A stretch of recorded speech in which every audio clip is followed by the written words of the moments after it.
Hai guys, balik lagi ke Cerita Jenita. Hari ini aku bakalan ngobrol nih sama sepupu aku sendiri karena dia lagi kuliah di Jepang dan kayaknya banyak nih cerita menarik yang kita bisa share ke teman-teman sekalian. Jadi langsung aja ya kita sambut Lemi Darmento. Hai Lem. Halo, hai semuanya. Apa kabar Mi di sana? Gimana pandemi? Baik sih, di kotaku kan Hamamatsu ya. Gak gitu banyak sih, paling cuman kayak 200-an sih terakhir aku cek. Jadi ya nggak separah Oh, Jakarta oke lah ya. oke. Iya, Jakarta mah parah, gila 5.000 per hari. Jadi dibandingin 200 per Iya, hari di Hamamatsu sih ya tidak bisa di-compare ya. betul. Tapi kamu gimana? Kuliah udah bisa ke kampus atau masih online? Aku online, tapi dia kayak apa ya, jadi pelajaran tertentu online, pelajaran tertentu dia kayak ke kampus gitu.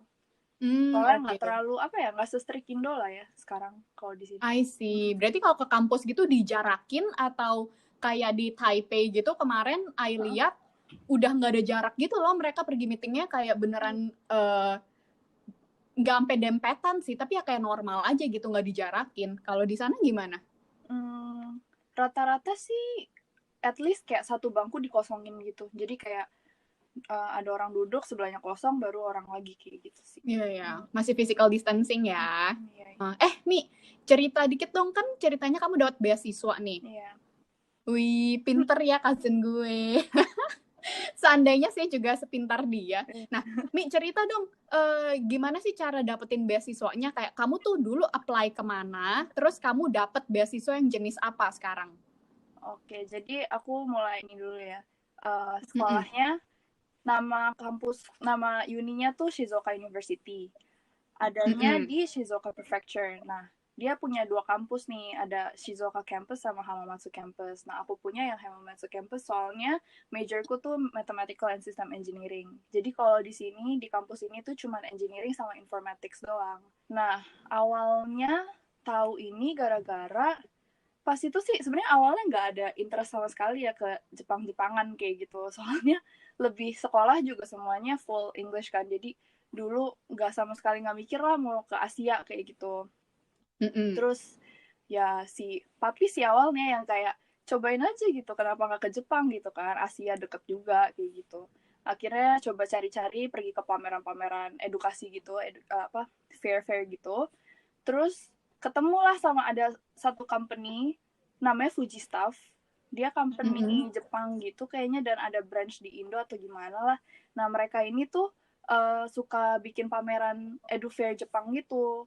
Nah, terus Mm. kebetulan kayak salah satu dari staffnya itu dia tuh dulu keterima masuk juga nih ke uni ini, Shizuoka University ini, master degree Mm-mm. kayak gitu. Jadi pas tanya-tanya sama dia, dia kasih kayak beberapa pilihan lah, kayak ada Waseda. Waseda tuh ada di Tokyo, lumayan kayak wow gitu. UI-nya gitu ya? Kayak top lah pokoknya, uni top gitu ada di Hmm. Tokyo. Terus ada lagi APU, adanya dia tuh di Beppu di Fukuoka. Mm-mm. Satunya lagi ya Shizuoka University ini gitu. Dia rekomend tiga ini soalnya aku bilangnya pengennya kayak lebih ke matematik kayak gitu. Ke di, I nah, see. Mi, tapi pas cari-cari langsung dapetnya si Fuji Staff. Fuji apa tadi? Fuji staff, Fuji Fuji staff, like staff. Staff. Mm-mm. Like staff-staff kayak hiring staff Iya, gitu. iya, iya. Oh, oke oke. Berarti si Fuji Staff ini nih your only option buat beasiswa ke Jepang. Apa kamu tuh ada opsi-opsi yang lain sebenarnya buat apply beasiswa ke Jepang? Dia tuh bukan kayak apa ya? Dia tuh bener-bener kayak cuman buat consultation aja gitu. Kayak Oh, buat buat bantuin konsul. bantuin kita gitu. Jadi kayak ntar tergantung lagi. Jadi kalau beasiswa di Jepang tuh ada beasiswa dari kampusnya, ada dari Mm-mm. pemerintah gitu, sama Mm-mm. kayak foundation gitu. Oh, terus kamu dapatnya apa nih sekarang? Kalau aku dapatnya dari kampus. Jadi awalnya ya, jadi kampusku tuh punya kayak program gitu namanya ABP, Asia Bridge Program. Dia Mm-mm. tuh jadinya mau coba connect negara-negara Asia sama Jepang kayak gitu. Jadi Oh. jadi kalau misalnya di tempatku tuh India, Indonesia, Thailand sama Vietnam. Pas waktu aku 4 ini doang nih. 4 ini doang. Jadi negara-negara yang boleh daftar, boleh ikut Asia Bridge Program ini kayak gitu. Nah, kalau daftar, kalau udah keterima nih, lulus, artinya udah tuitionnya udah gratis kayak gitu. Tuition apapun yang kamu mau lah ya. Benar-benar. Selama berapa tahun pun itu. Maksudnya kan programnya beda-beda kan, ada yang 3 tahun, 4 tahun. Kalau bachelor dia 4 tahun. 4 tahun, terus kalau master dia 2 tahun. Nah, jadi buat programnya nih cuman buat bachelor sama master. Kalau misalnya dokter, dia beda lagi. Jadi bisa masuk universitasnya, tapi habis itu kita cari beasiswa pisah lagi kayak gitu. Ini dokter yang kita maksud di sini kalau ambil kedokteran gitu bukan. kan maksudnya? Dokter. PhD. Oke, saya pikir dokter yang biasa. Mi, jadi itu tuh prosesnya kamu ke Fujistaff buat konsultasi. Terus udah bis kayak gitu dia kasih tahu kan uni-uni mana yang open buat beasiswa untuk major mathematics kamu ini. Iya, nah dia kayak cuman bilang sih uni-uni ini bagus nih gitu, cocok buat maths. Soalnya kalau kayak Waseda gitu dia tuh hampir nggak ada scholarship, kecuali kita kayak dapat dari foundation bukan dari uninya kayak gitu. Oke. Berarti semua program beasiswa yang kamu apply kemarin itu kamu apply sendiri dong ya? Jadi kamu kayak ke website Shizuoka-nya, terus kamu masukin aplikasinya sendiri atau gimana? Iya bener, jadi aku akhirnya apply-nya cuma 2, yang ke APU, yang APU, sama ke Shizuoka. Dua-duanya itu dia dikasih scholarship-nya dari kampusnya gitu, jadinya kayak udah langsung gitu lah. Tapi kalau yang APU dia tuh hampir jarang banget yang dapat 100% kayak gitu. Oke. Tapi si Shizuoka ini menawarkan 100% beasiswa lah. Kalau masuk udah otomatis 100% kayak gitu. Wow. Kamu tuh apply-nya inget gak sih? Kayak link-nya, terus kayak apa aja yang harus dikumpulin. Itu kamu masih inget gak sih, Mi? Repot gak? Banyak gak? Lumayan banget. Soalnya pas itu masih, aku kayak pas itu kelas 11 mau ke 12 ya kalau nggak salah. Terus jadi kayak emang udah di sekolah juga ribet gitu kan. Terus nambah lagi kan mana kurikulum sekolah kan lebih ke Cambridge gitu. Jadinya pelajarannya juga beda gitu. Beda banget sama kayak yang di Jepang ini kan. Kalau buat APU dia itu kan swasta. Jadinya sekolahnya pakai bahasa Inggris. Nah, jadinya pas itu aku cuman prepare ambil IELTS doang. IELTS sama kasih kayak nilai-nilai sekolah gitu, nilai raport lah, nilai apa kayak begitu doang sih. IELTS-nya harus berapa tuh? Kayaknya sih dia nggak patok juga. Nggak tinggi banget ya? Pas itu sih temanku yang masuk pas itu ada yang dia 6 atau 5,5 tapi masuk sih. Wow. I pikir masih harus kayak 6.5 gitu loh karena beasiswa. Iya, tapi dia kayak jadi habis interview baru ketahuan gitu beasiswanya berapa. Pas itu aku cuma dapat 65%. Tapi ya lumayan sih, cuman kayak ya agak kayak ini aja kayak kurang gitu kan. Jadi kamu tuh dapat dua-duanya. Iya, di APU kan iya, bener. Di APU itu dapat 65%, sedangkan di Shizuoka dapat 100. Oke. Terus uang jajan gitu dapat nggak sih, Mi? Uang jajan? Nah, sejujurnya pas aku apply, kalau yang APU dia nggak dapat uang jajan. Setauku nggak dapat.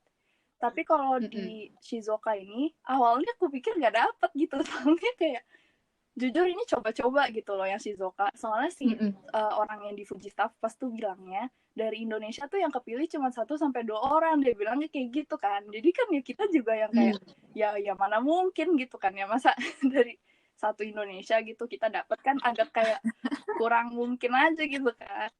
Agak berkecil hati aja ya. Terus gimana? Jadi kayak yang ya udahlah coba-coba aja lah gitu. Tapi kalau sampai nggak masuk ya udah ada APU kayak gitu. Jadi ya meskipun jurusannya beda banget, pas itu aku APU-nya Accounting and Finance kalau nggak salah. Kayak jauh banget. Beda banget. I see. Nah terus akhirnya kan kamu dapet nih beserta uang jajannya. Uang jajannya itu tuh berapa sih, Mi, kalau boleh tahu? Jadi normalnya itu dapetnya 40.000 sebulan. Itu dari kampus. 40.000. Ya. Sorry, aku potong. 40.000 itu per tahun, per bulan, per apa? Per bulan. Oh oke, 40.000 itu berapa rupiah sih? Kayak 5 juta gitu. Terus cukup nggak tuh 40.000 per bulan? Menurutku sih enggak ya. Enggak sih. Okay. Soalnya kayak sekarang aja tempat tinggalku, well ini considered murah sih sebenarnya. Soalnya dormnya itu 20.000 rentnya. Plus kayak air, electricity gitu-gitu ya palingan 30.000-an gitu lah. Jadi udah hilang tuh 30.000, sisa 10.000 kan. Jadi kayak agak gimana ya. Bayangin aja kalau sekali makan, kalau makan di kampus di cafeterianya itu kayak sekali makan ya 500-an lah. Kalau sehari 2 kali aja makan di sana udah 1.000 kan. Terus dikali sebulan mah nggak cukup, nggak mungkin. Terus tapi dengan apartemen, dorm hampir 30.000 itu tuh kayak gimana sih Mi dormnya? Enak sih aku bilang. Kayak apa ya, bentukannya dia tuh kayak apartemen gitu.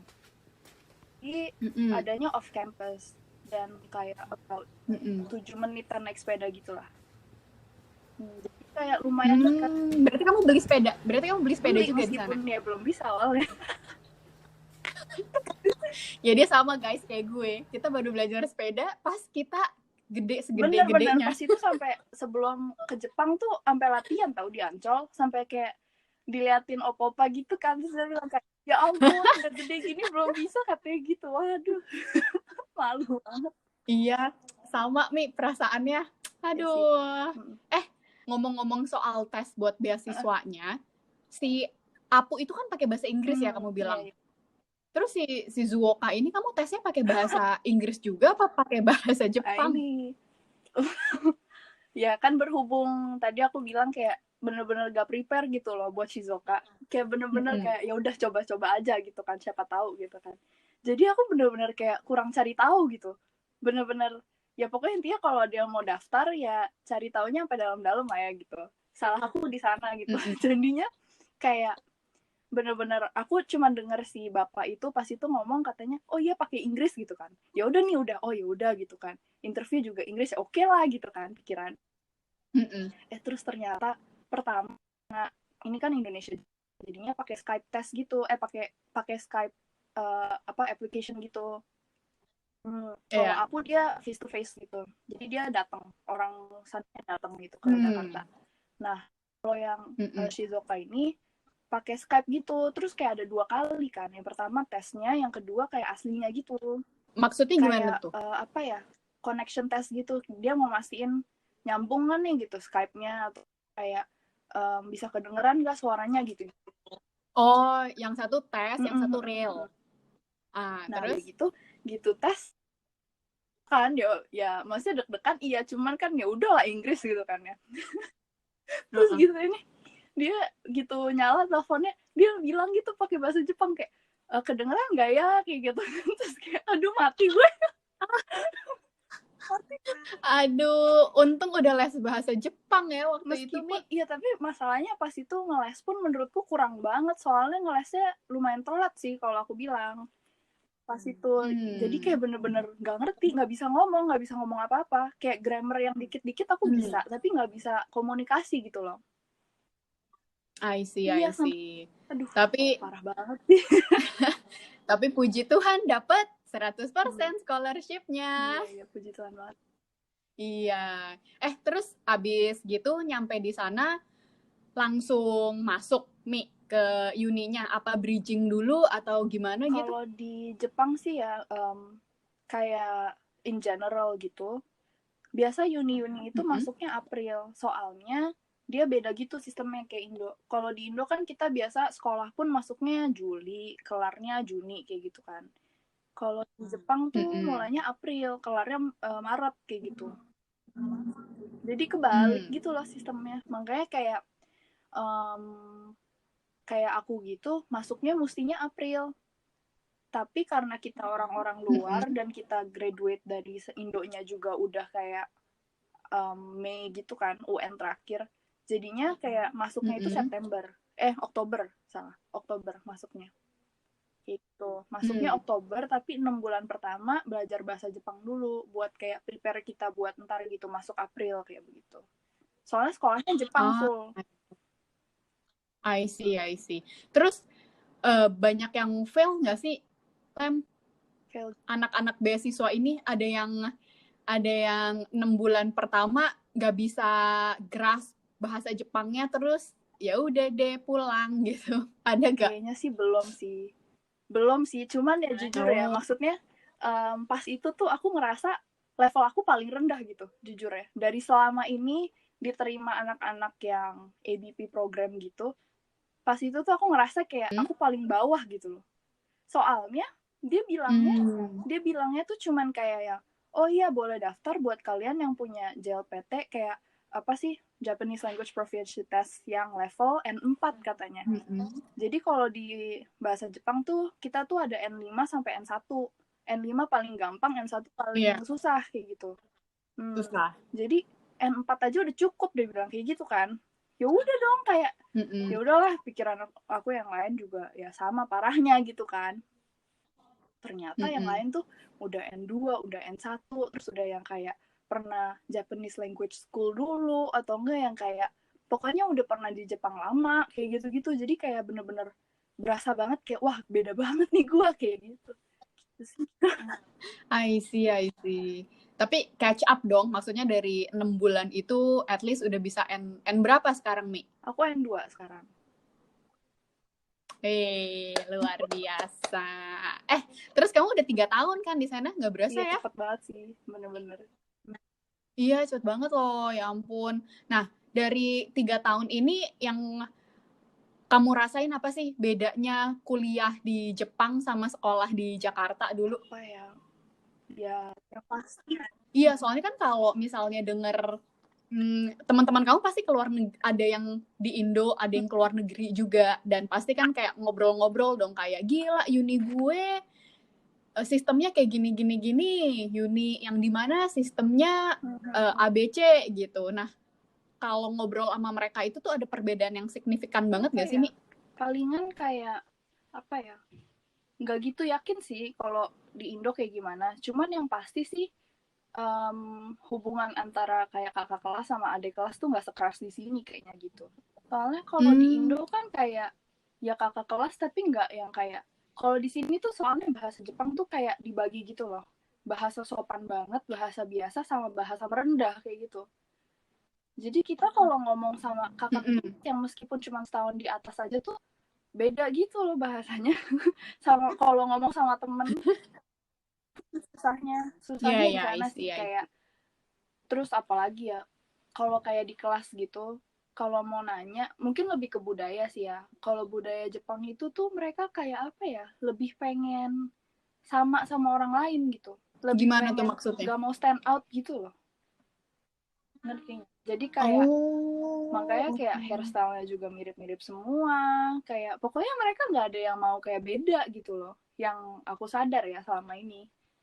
Meskipun ada sih yang agak berbeda kayak gitu, ada sih. Berarti nggak ketahuan ya yang paling pintar di kelas siapa gitu? Oh, jadi kita nggak tahu kayak misalnya siapa yang pintar, siapa yang kita bisa minta bantuan gitu? Agak susah ya. Kayak aku pertama cari temen pun tuh agak susah, soalnya kayak mereka udah lihat nih. Apalagi pas aku awal datang tuh rambutku kayak setengah merah, setengah coklat gitu. Jadi kayak, wah gila ini orang luar banget gitu kan kayaknya. Bajunya juga stylenya beda gitu. Terus ternyata mereka tuh udah punya kayak kayak entrance ceremony-nya gitu. Entrance ceremony buat orang-orang Jepang, sedangkan entrance ceremony kita yang international student tuh udah tahun lalunya lagi gitu. Jadi mereka tuh udah saling ketemu, tapi aku nggak pernah kenal mereka kayak gitu. Sampai mereka udah punya line kayak gitu. Bener-bener kita kayak yang nggak tahu apa-apa gitu kan. Terus gimana? Akhirnya dimasukin juga lah ke grup lainnya kayak pas gitu. ada guidance apa gitu, terus ketemu, terus mereka kayak, loh kok kita nggak pernah lihat lu ya, mereka bilang gitu kan. Terus kayak, oh iya soalnya gue orang luar gitu kan. Terus akhirnya baru dimasukin ke grup. I see. Kalau di Jepang gitu tuh ada internship nggak sih sama kayak buat tesis atau kayak sidang akhir? Itu gimana, Mi? Oh iya, beda ya. Kalau di Indo kayaknya skripsi kan. Kalau di sini itu tahun terakhirnya itu tahun keempat itu kita biasa masuk lab, masuk kayak ya labnya guru-guru kayak gitu. Terus kita research. Jadi kalau misalnya kayak tempatku itu Mathematical System Engineering, dia tuh kayak biasa research-nya ada tentang CG, computer graphics, atau kayak apa ya, modeling gitu-gitu, simulation kayak gitu-gitulah. Beda sih. I see. Nah, Mi, kamu kenapa sih mau ambil mathematical engineering gitu? Kayak belajar apa di sana? Iya, jadi sebenarnya kalau boleh jujur nih, pas apply yang Shizuoka University di awal banget tadi itu, kan aku niatnya maunya mathematical science kan. Jadi lebih jatuh ke kayak mat murni atau applied mathematics kayak gitu. Tapi ya pas apply itu karena ya coba-coba ya udahlah ya gitu kan. Jadi di option pertama aku masukin itu mathematical science. Terus option keduanya harus diisi nih, tapi nggak tahu nih mau isi apaan gitu kan. Akhirnya cari-cari tuh di optionnya apa yang ada mat-matnya kayak gitu. Terus akhirnya mathematical system engineering aja gitu. Jadi pas itu juga jujur kayak nggak ngerti gitu loh. Itu tentang apaan nggak ngerti. Tapi aku kayak udah yang kayak oke, ini sekolah 100% gratis gitu kan.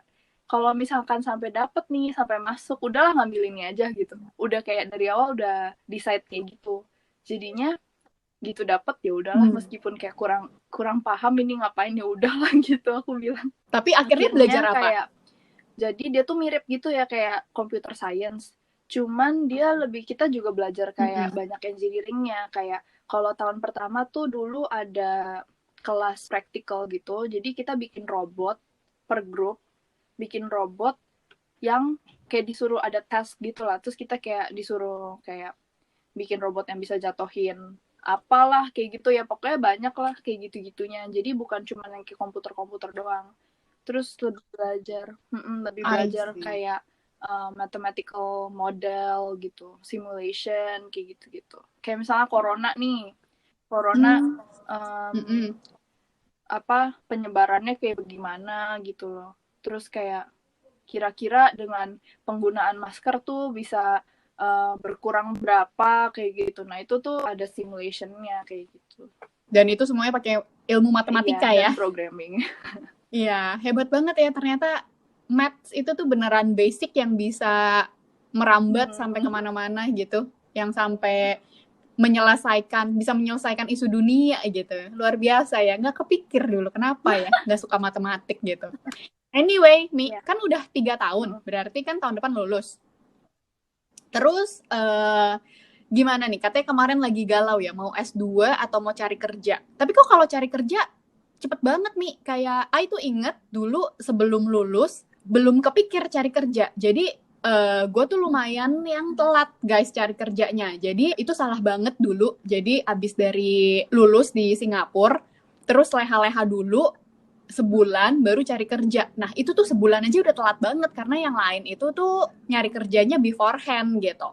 Beforehandnya tuh kayak mungkin 1-2 bulan atau mungkin 3 bulan sebelum lulus gitu ya. Nah si Lemi ini cari kerjanya 1 tahun guys sebelum lulus gitu. Maksudnya what's the rush me gitu. Kayak kenapa harus 1 tahun sebelumnya sih? Kayak 3 bulan sebelum tuh terlalu mepet loh. Kayak maksudnya gimana ya? Apa beda negara ya? Apa di Singapura itu normal, gitu di Jepang kayaknya itu gitu sih. Soalnya emang ada budayanya sih. Kayak kalau misalnya ngelihat yang orang-orang Jepang juga, mereka tuh bener-bener kayak teratur gitu loh. Kayak jadi bener-bener kayak sebelum lulus setahun sebelum lulus tuh udah harus kayak mulai cari kerja kayak gitu. Soalnya kan kita kalau lulus fresh gitu kan fresh graduate kan namanya. Jadi company-company Jepang tuh emang terima orang khusus yang fresh graduate kayak gitu. Jadi misalnya nih kita udah lulus, terus makan berapa waktu gitu, baru mau apply kerja, kita tuh udah nggak bisa fresh graduate lagi jatuhnya. Masuk sebagai apa employee di kantor mereka tuh udah bukan fresh graduate lagi kayak gitu. Oh, make sense sih. Tapi gimana caranya dia tahu nilai kamu bagus apa enggak? Kan soalnya kamu belum lulus dari gitu. Nilai selama ini atau enggak kayak selama ini kalau udah research ya, kalau udah mulai researchnya ngapain kayak gitu-gitu. Tapi di sini tuh agak bedanya, kalau misalnya di Indo nih, yang Lemi denger ya, kalau di Indo tuh kayak, misalnya nih kita sekolah kayak, apa ya misalnya, sekolah arsitek gitu. Lulusnya tuh most probably tuh masuk ke sekolah, ke apa, bidang yang kayak begitu juga gitu. Katanya sih. Nah, kalau di sini tuh kemarin bahkan ada teman satu department, sama-sama Mathematical and System Engineering, lagi ngobrol sama dia kemarin, dia bilang dia apply-nya ke TBS, which is kayak apa ya, kayak RCTI kayak gitu-gitu.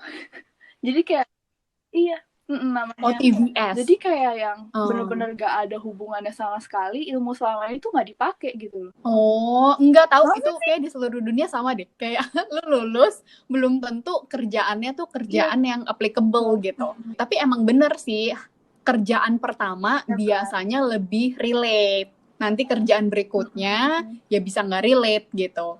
Anyway, Mi, berarti lagi cari kerja nih sekarang kan? Udah apply ke berapa company? Itu pun belum kelar sampai yang kayak tes mana kayak gitu. Soalnya bingung banget kayak, iya bingung banget. Soalnya kita kan lulusnya, maksudnya international student yang barengan sama aku masuknya kan lulusnya beda kan sama orang Jepang kan. Orang Jepang lulusnya Maret, kita lulusnya September gitu. Jadi beda.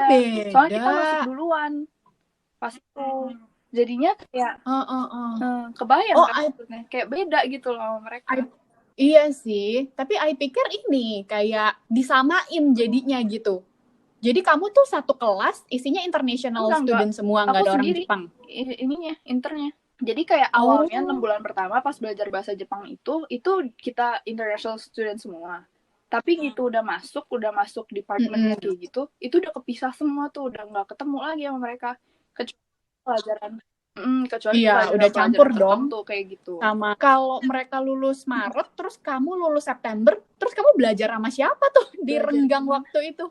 Jadinya mereka lanjut research kayak gitu. Kan tahun keempat itu kita research kan, kayak masuk lab gitu. Nah, jadi normalnya nih kalau yang orang Jepangnya biasa 1 tahun terakhir, jadi setengah tahun mereka mempelajari nih si gurunya ini nge-research tentang apa gitu.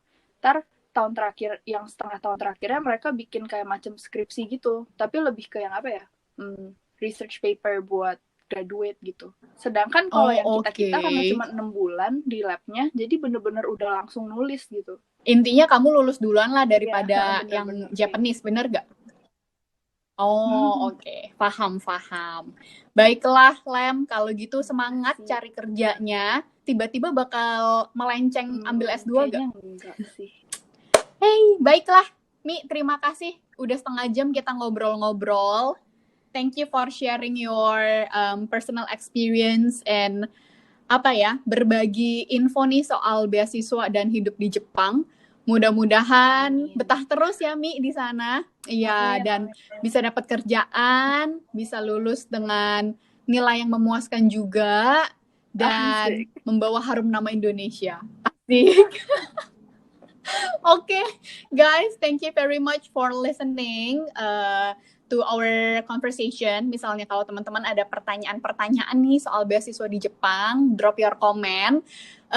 Gue usahakan Lemi bisa menjawab ya, karena kan dia yang dapat beasiswanya bukan gue. Okay, jadi once again we hope that this video will help you somehow dalam menentukan nih kamu gimana ke depannya mau ambil beasiswa di negara mana. Dan misalnya kalau mau ke Jepang, sekali lagi we hope that this information help you dan stay healthy ya teman-teman sekalian, semangat terus dalam meraih mimpi and see you in the next video teman-teman. Thank you. Bye bye. Thank you Mi. Dadah. Dah.